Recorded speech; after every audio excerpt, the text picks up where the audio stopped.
নবনীরদনিন্দিত কান্তিধরম রসসাগর নাগর ভূপবরং। भगवते वासुदेवाय। ओम नमो भगवते वासुदेवाय। ओम नमो भगवते वासुदेवाय। ओम नमो भगवते वासुदेवाय। ओम नमो भगवते वासुदेवाय। नारायणं नमस्कृत्य नरं चैव नरोत्तमं सरस्वतीं व्यासं ततो जयमुदीरये। नष्टप्रायेषु भद्रेषु नित्यं भागवत सेवया भगवते उत्तमं श्लोके भक्तिर्भवति नैष्ठिकी। कृष्णाय वासुदेवाय देवकी नंदनाय च नन्दगोपकुमाराय गोविन्दाय नमो नमः। मूकं करोति वाचालं पङ्गुं लङ्घायते गिरिं यत्कृपातमहं वन्दे श्रीगुरुदीनतारिणं। श्रीचैतन्येश्वरं परमानन्दमाधवं। हरि ओम तस्सत्। श्री प्रभुपाद की जय।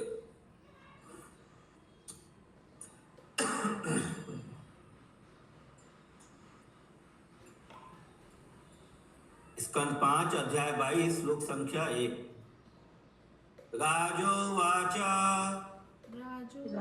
राजोवाच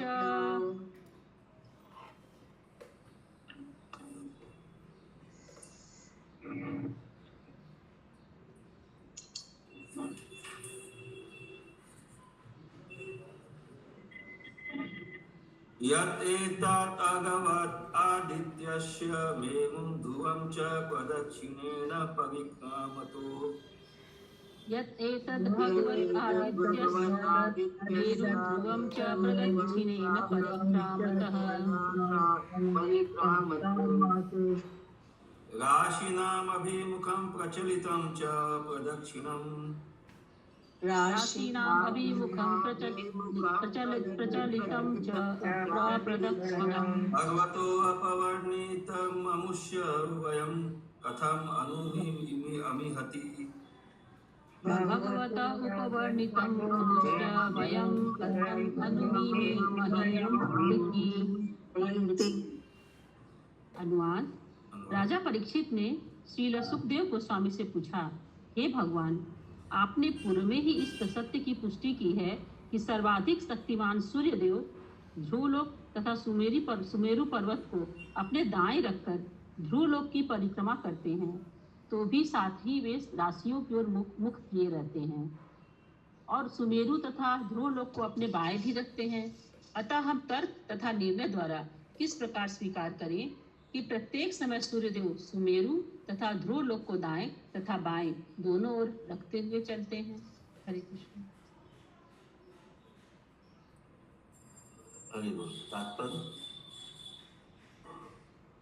तात्पर्य नहीं प्रभु जी, श्लोका है। नहीं है? अच्छा, प्रश्न है क्या? श्लोका है। हाँ, अच्छा, परीक्षित महाराज का प्रश्न है ये। हाँ, ठीक है। नेक्स्ट शहोवाच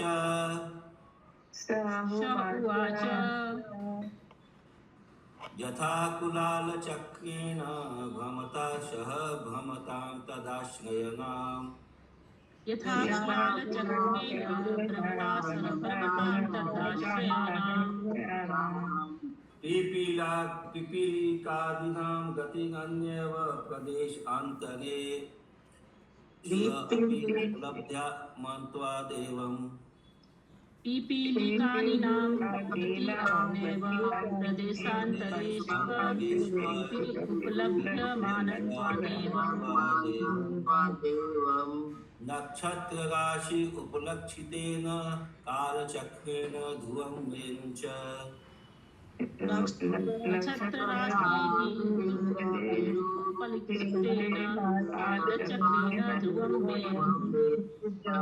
प्रदक्षिणेन परिधावता सह परिधावमानानां तदाश्रयाणाम्। प्रदक्षिणेन परिधावताश्वः परिधावमानानां तथाश्रयाणाम्। सूर्यादीनां ग्रहाणां गतिरन्येव नक्षत्रान्तरे राश्यन्तरे च उपलभ्यमानत्वात् सूर्यादीनां ग्रहाणां गतिरन्येव नक्षत्रान्तरे राशन्यन्तरे च उपलभ्यमानत्वात्। अनुवाद। श्रीला सुखदेव ने स्पष्ट उत्तर दिया, जब कुम्हार के घूमते हुए चाक पर छोटी छोटी चींटियां चल बैठी रहती हैं तो वे उसके साथ साथ घूमती हैं, किंतु उनकी गति चाक की गति से भिन्न होती है, क्योंकि कभी कभी वे चाक के एक भाग में दिखती हैं तो कभी दूसरे भाग पर। इसी प्रकार राशियां तथा नक्षत्र सुमेरु तथा ध्रुव लोक को अपने बाईं ओर रखकर काल चक्र के साथ घूमते हैं और सूर्य तथा अन्य ग्रह चींटी के तुल्य उनके साथ साथ घूमते हैं, तो भी वे विभिन्न कालों में विभिन्न राशियों तथा नक्षत्रों में देखे जाते हैं। इससे सूचित होता है कि उनकी गति राशियों तथा काल चक्र की गति से भिन्न है। हरे कृष्ण। हरे कृष्ण। श्लोक संख्या 3।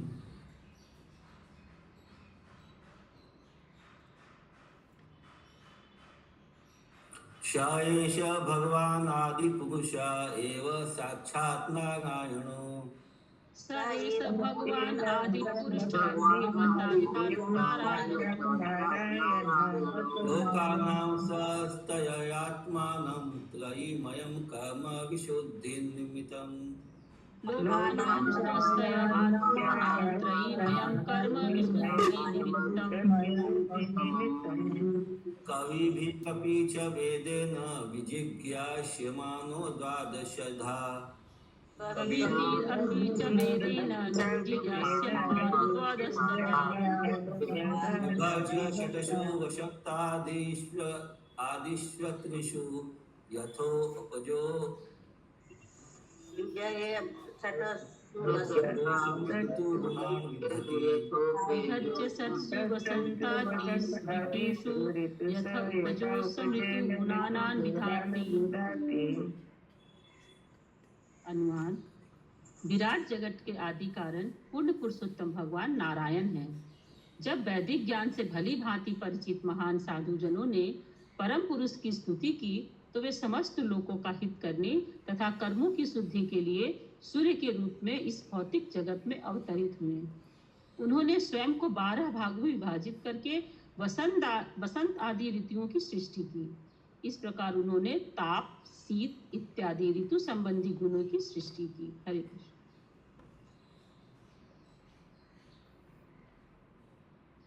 हरे कृष्ण मतलब स्वयं भगवान नारायण ने अपने आप को ऋतुओं और इनमें विभाजित किया, सृष्टि की। ऐसा ही है ना कि और कुछ है? नहीं, अवतरित भी हुए और 12 भाग में विभाजित करके मतलब अलग अलग ऋतु भी बने। मतलब विभाजित किसको किया? उन्होंने अपने आप को। हाँ, अपने आप को प्रभु जी देखिए ना, समस्त लोगों का हित करने तथा कर्मों की शुद्धि के लिए सूर्य के रूप में इस भौतिक जगत में अवतरित हुए, मतलब भगवान स्वयं। और उन्होंने स्वयं को 12 भागों में विभाजित करके वसंत आदि ऋतुओं की सृष्टि की। इस प्रकार उन्होंने ताप, शीत कर्मों की शुद्धि के लिए in the form of the sun to benefit all the planets and purify 40 activities। तो वो तो सूर्य के रूप में ना, फिर सूर्य के रूप में फिर जो आते हैं उसको फिर divided himself into 12 parts and created seasons. Yes माता जी, शशि माता जी। प्रभु जी सूर्य के रूप में 12 रूपों में आते हैं ना, सूर्य 12 ऋतुओं को नियंत्रित करते हैं ना।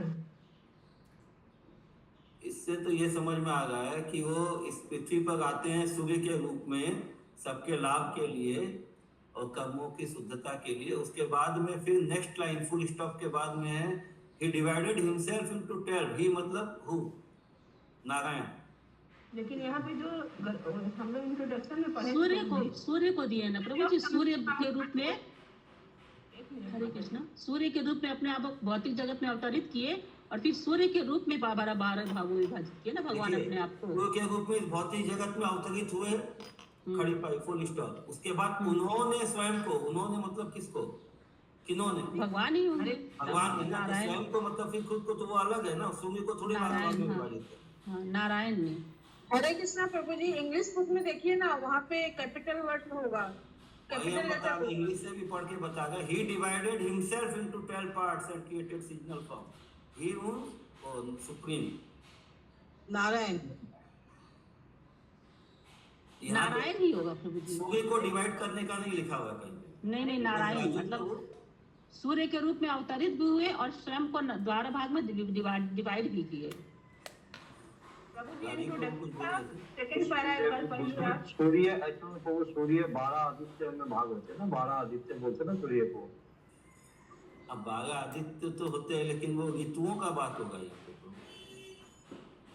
सीजन्स। प्रभु जी आप सेकंड पैरा पढ़िएगा इंट्रोडक्शन का, तो आपको समझ में आ जाएगा। হরে কৃষ্ণ প্রভু। हाँ, প্রভু বাংলায় লেখা আছে, আপনি যেটা বললেন ইংলিশে, তিনি নিজেকে 12টি ভাগে বিভক্ত করে বসন্ত আদি 6 ঋতু সৃষ্টি করেছেন। নিজেকে নিজেকে हिंदी में भी नहीं लिखा हुआ है, तो ये सूर्य नहीं कर सकता है।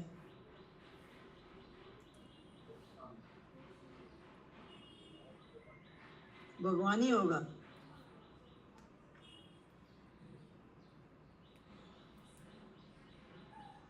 यहाँ इसमें लिखा हुआ सूर्यदेव ने स्वयं को 12 विभागों में विभाजित किया है और इस तरह 6 ऋतुओं को। इसमें यही लिखा है। ठीक है, आगे बढ़ते हैं, क्योंकि नारायण का ही रिप्रेजेंटेशन करने सूर्य, इसलिए वो प्रभु जी लेकिन द्वादश आदित्य भी तो बोला जाता है ना, द्वादश आदित्य। हाँ, इसमें सूर्य अलग है, नारायण अलग है। सूर्य को सूर्य नारायण की आराधना करते हैं, यहाँ लिखा हुआ नीचे में। वो तो सबको पता है माता जी, लेकिन यहाँ जो 12 भाग हो गए हैं वो सूर्य के हो गए कि नारायण का एक्सपेंशन है। तो अभी जो समझ में आ गया, नारायण मतलब सूर्य को ही हम लोग नारायण का अंश मानते हुए वहाँ पे इसको ये किया जाके सूर्य नारायण जो है वो अपने आप को 12 भागों में he divided himself। ठीक है, आगे बढ़ते हैं। हरे कृष्णा प्रभु जी, ये पहले वाले पैराग्राफ में क्या बता रहे हैं, पहला श्लोक का कुछ, पहला श्लोक, पहला श्लोक का अनुवाद। पहला श्लोक में तो प्रश्न कर रहे हैं कि ऐसा कैसे हो सकता है कि वो बाईं तरफ भी दिखते हैं और दाईं तरफ भी, मतलब जो सूर्य के जो है ना दो, ये जो राशि और ये ग्रह नक्षत्र जो है, कभी बायां और कभी दायां दोनों जगह कैसे हो सकता है। तो ये बता रहे हैं कि उनका गति में अंतर है, इसलिए वो कभी बाएं दिखते हैं कभी दाएं,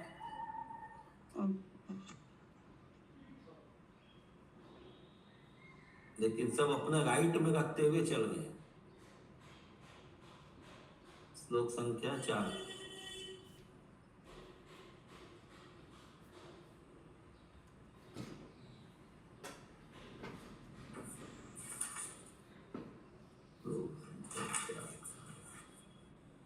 तम एताम इह पुरुषास्त्रया विद्यया तम एवं इह पुरुषा त्रया विद्यया वर्णाश्रमाचार अनुपथा उच्चावचे। वर्णाश्रम आचार अनुपथा उच अवच्य। कर्माभियाम्नाते योगवितानेश्च श्रद्धया। कर्माभियाम्नाते योगवितानः च श्रद्धया। जन्तो अक्षसा श्रेय समाधि गच्छन्ति। अजन्तो अंजसा श्रेयः समाधि गच्छन्ति। अनुवाद: चारों वर्णों तथा चारों आश्रमों के लोग सामान्य रूप से सूर्यदेव के रूप में अवस्थित पूर्ण पुरुषोत्तम भगवान नारायण की उपासना करते हैं। सूर्यदेव के रूप में अवस्थित, देखिए प्रभु जी लिखा है यहाँ, पूर्ण पुरुषोत्तम नारायण की उपासना करते हैं। वे अत्यंत श्रद्धा के साथ 3 वेदों, वेद त्रयी द्वारा प्रतिपादित अग्निहोत्र जैसे छोटे बड़े सकाम कर्मों के अनुसार तथा योग क्रिया द्वारा परमात्मा स्वरूप श्री भगवान की आराधना करते हैं। इस प्रकार वे सुगमता पूर्वक जीवन के परम लक्ष्य को प्राप्त करते हैं। हरे कृष्ण। हरे कृष्ण। तो यहाँ पे त्रय वेद लिखा हुआ है, 3 वेद।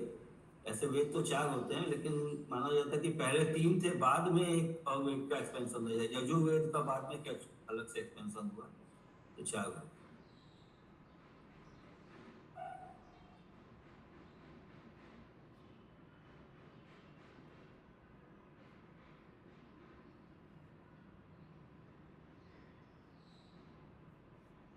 श्लोक संख्या 5। अथ श एष आत्मा लोकानां द्यावः अपृथ्व्योऽन्तरेण। अथ स एष आत्मा लोकानां द्यावाः पृथ्वीयोरन्तरेण। नभो अबलस्य कालचक्रगतो 12 मासान् भुक्ते राशिसंज्ञान्। अवलयस्य कालचक्रो गतो 12 मासान् भुक्ते राशिसंज्ञान्। संवत्सरावयवान् मास पक्षद्वयं दिवा नक्तं चेति। संवत्सरावयवान् मास पक्षद्वयं दिवा नक्तं च इति।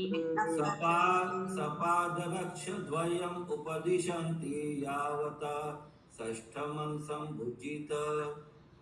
सपादरक्षद्वयम् उपदिशन्ति यावता षष्ठम् असं भुञ्जीत। चावै ऋतुरित्युपदिश्यते संवत्सरावयव। सवै ऋतुरित्युपदिश्यते संवत्सरावयवः। अनुवाद। सूर्यदेव जो श्री नारायण अथवा श्री विष्णु हैं और समस्त लोकों के आत्मा हैं, वे इस ब्रह्मांड के ऊपरी तथा निचले भागों पृथ्वी तथा उच्चलोक के मध्य अंतरिक्ष में स्थित हैं। काल चक्र में स्थित होकर 12 मासों को तय करते हुए सूर्य 12 राशियों के संपर्क में आकर उनके अनुसार 12 भिन्न भिन्न नाम धारण करता है। इन 12 मासों का योगफल संवत्सर अथवा एक पूर्ण वर्ष कहलाता है। चंद्र गणना के अनुसार चंद्रमा के घटने बढ़ने के 2 पक्ष मिलकर एक मास बनते हैं। पितृलोक ग्रह पर यही काल एक दिन तथा रात के तुल्य है। ज्योतिषीय गणना चंद्र गणना के अनुसार चंद्रमा के घटने बढ़ने के 2 पक्ष मिलकर एक मास बनाते हैं। तो एक पक्ष होता है कृष्ण पक्ष और एक होता है शुक्ल पक्ष। कृष्ण पक्ष। तो शुक्ल पक्ष कौन सा होता है, बढ़ने वाला या घटने वाला? पक्ष होता है जिसमें पूर्ण चंद्रमा होता है। बढ़ने वाला बढ़ने वाला होता है शुक्ल पक्ष। कृष्ण पक्ष अमावस्या हो जाता है, अंधेरा हो जाता है। हाँ, अमावस्या आता है ना, अंधेरा हो जाता है। हाँ। पितृलोक अमावस्या कृष्ण पक्ष में आता है क्या? हाँ प्रभु जी। अमावस्या कृष्ण पक्ष में आता है। कृष्ण पक्ष अमावस्या, शुक्ल पक्ष पूर्णिमा। पितृलोक ग्रह पर यही काल एक दिन तथा एक रात के तुल्य है।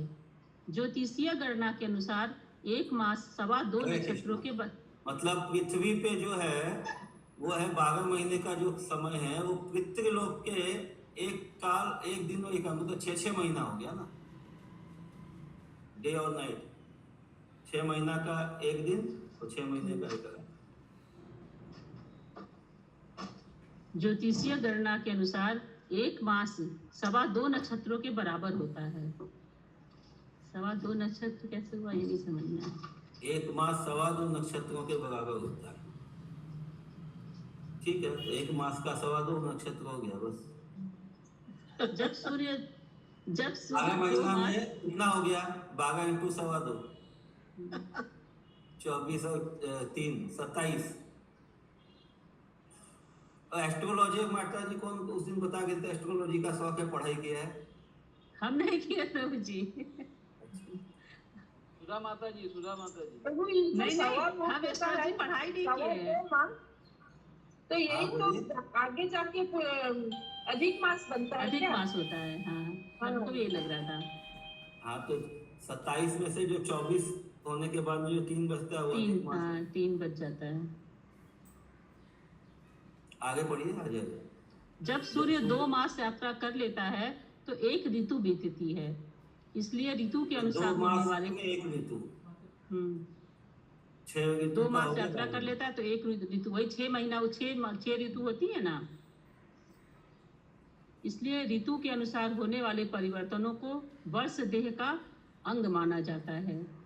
वक्ष देह का मतलब इसको एक शरीर की तरह मान ले तो उसका जो है एक अंग हो गया ऋतु।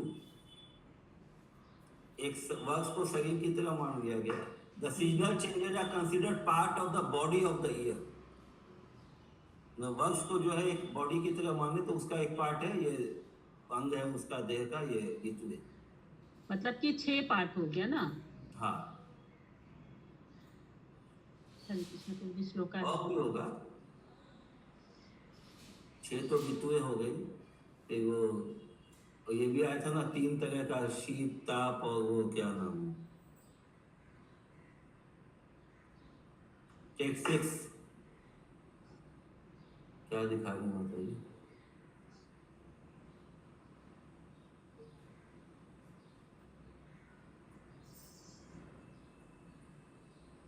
छह ऋतु का परिवर्तन शीत ग्रीष्म तथा वर्षा का कारण बनते हैं, तो वो भी उसी मतलब ईयरली बॉडी का जो है पार्ट हो गया। श्लोक संख्या 6। अथ च यावताधेन नभो विद्याचरति तं कालम अयनमाच्चक्षते।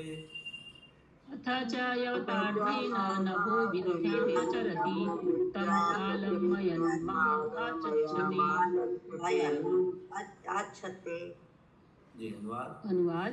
इस प्रकार आधे अंतरिक्ष को पार करने में सूर्य को जितना समय लगता है वह अयन कहलाता है, उत्तर या दक्षिण दिशा में। उत्तरायण और दक्षिणायन। श्लोक संख्या 7। अथ च यावन्नभो मण्डलम् अथ च यावन् भूमण्डलं यः द्याव आपृथ्व्यो मण्डलाभ्यां सह द्यावा पृथिव्यो मण्डलाभ्याम् काचनेन सह भुञ्जीत कात्सर्गेण सह भुञ्जीत कालं संवत्सरं परिवत्सरम् कालं संवत्सरं परिवत्सरम् इडावत्सरम् अनुवत्सरं वत्सरम् इति इडावत्सरम् अनुवत्सरं वत्सरमिति आनुमान्द्यशेष्यशं गतिभिः समामनन्ति भानुमान्द्यश्चैद्यसंगतिभिः समामनन्ति। अनुवाद। सूर्यदेव की 3 प्रकार की गतियां हैं, मंद, तीव्र और मध्यम। इन तीनों गतियों में स्वर्ग, पृथ्वी तथा अंतरिक्ष प्रक्षेत्रों के चारों ओर पूरी यात्रा करने में जितना समय लगता है उसे विद्वजन, संवत्सर, परिवत्सर, इडावत्सर, अनुवत्सर तथा वत्सर, इन 5 नामों से वर्णन करते हैं। तात्पर्य। सौर पद्धति की ज्योतिषीय गणनाओं के अनुसार प्रत्येक वर्ष कैलेंडर वर्ष से 6 दिनों आगे तक जाता है और चंद्र पक्षीय गणना के अनुसार प्रत्येक वर्ष 12 दिन छोटा होता है। अतः जैसे जैसे संवत्सर, परिवत्सर, इडावत्सर, अनुवत्सर और वत्सर बीतते हैं, प्रत्येक 5 वर्षों में 2 अतिरिक्त मास जुड़ जाते हैं। इससे छठा संवत्सर बन जाता है। किंतु यह अतिरिक्त संवत्सर होने के कारण सौर पद्धति में संवत्सरों की उपयुक्त 5 नामों के अनुसार गणना की जाती है। हरे कृष्ण। ये अधिक मास आ गया, लेकिन स्पीड 3 है तो 5 नाम कैसे हुआ?